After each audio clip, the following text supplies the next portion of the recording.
Karena kita merasa senang dengan datangnya nikmat. Salah. Senang itu dengan banyaknya syukur.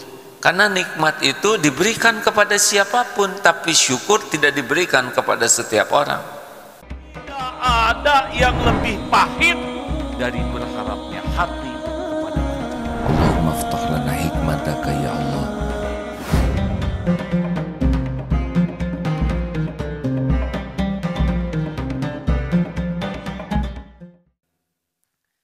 Siapapun yang tidak pernah belajar ilmu ikhlas dan tidak pernah bermujahadah untuk menjadi orang ikhlas, berarti kita harus siap amal kita na'udzubillah tidak diterima.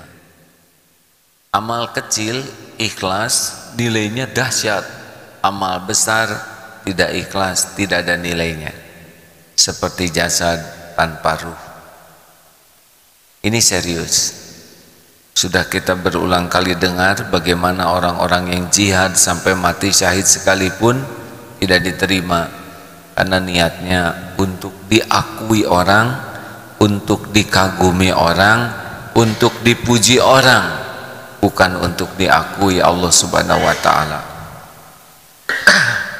Yang kedua, dalam hidup ini karena kita bukan malaikat, pasti kita melakukan dosa. Tetapi, ada tetapinya, dosa yang sudah terjadi, kemudian segera bertobat dengan sebenar-benar tobat. Innallaha yuhibbut tawwabin wa yuhibbul mutatahhirin. Sesungguhnya Allah sangat mencintai orang yang tobat dan mensucikan diri. Kita taat, tidak pernah tobat. Ada yang berdosa tapi senantiasa bertobat. Bisa jadi yang lebih dicintai Allah yang banyak tobat. Bukan taatnya yang jelek itu. Yang jelek itu tidak tobatnya. Karena disebutkan dalam surat Al-Hujurat ayat 11, wa man lam yatub fa ulaika humuz zalimun. Dan orang yang tidak bertobat dialah manusia zalim. Nah, sedangkan orang yang tobat itu dicintai Allah. Maka yang paling berbahaya bagi kita adalah kita menganggap remeh dosa dan sudah terjadi dosa tidak tobat. Tidak ada yang mengancam hidup kita selain dosa kita sendiri. Sebetulnya virus itu bahaya, tetapi ada yang kena virus jadi habis dosanya karena dia sabar ketika diuji. Ada yang kena virus malah jadi syuhada. Tapi kalau dosa tidak pernah bisa membuat seseorang jadi syuhada. Sayangnya kita lebih takut kepada virus daripada takut kepada dosa. Padahal yang pasti membinasakan kita itu adalah dolam tu nafsi, kezoliman kita pada diri kita sendiri. Maka kalau kita ingin selamat, bahagia, mulia, pertanyaannya seberapa banyak air mata tobat. Kalau kita jarang menangisi dosa, padahal kita bergelimang dosa, itu masalah hidup kita tuh. Dibanding dengan masalah ekonomi, masalah kesehatan, masalah rumah tangga, nggak seberapa itu dibanding dengan masalah tobat yang dosa yang tidak ditaubati. Kita sering fokus kepada perbuatan buruk orang kepada kita, padahal yang bahaya itu perbuatan buruk kita ke orang. Kita sering fokus kepada kejelekan dan kekurangan orang lain, padahal yang pasti menyengsarakan kita itu bukan kejelekan orang, kejelekan diri kita sendiri. Maka perbanyaklah tobat.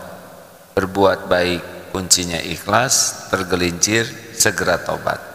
Nah, yang dua lagi adalah, yang dua ini menyikapi perbuatan Allah Subhanahu wa taala, yaitu pasti cuman itu kita sehari-harinya tuh, berbuat baik, berbuat salah. Dan yang kedua adalah kita akan dapat karunia dari Allah. Tapi semua karunia ini belum bisa jadi kebaikan kecuali dengan syukur. Nah, kita senang tuh dengan dapat uang, barang laku, naik pangkat, punya gelar, selesai kuliah, bisa nikah. Kita senang dengan karunia, padahal karunia itu belum jadi. Itu baru ujian. Kita dapat sesuatu ujian. Jadi kalau saudara dapat jabatan, jangan dulu syukuran karena belum kerjanya. Nah,